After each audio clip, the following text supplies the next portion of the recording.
Hello, this is Steve Ladon from MarineMax Boston. We're going to take a look at our 2024 Sailfish 245 dual console. This 245 is powered with a Yamaha 300, also has digital shift and throttle standard. One nice thing you'll notice about the 245 is the unique cockpit layout where you have side seats available on both port and starboard, so you have a full U-shaped seating.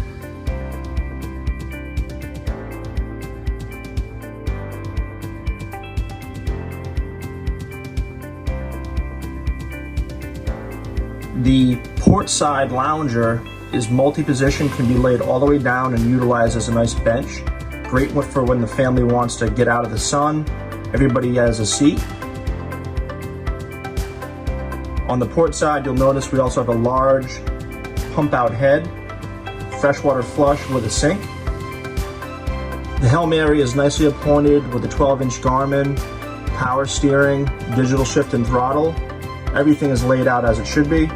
Moving forward, you'll notice the bow is nice and deep. That's one of the Sailfish signatures, is a very deep freeboard.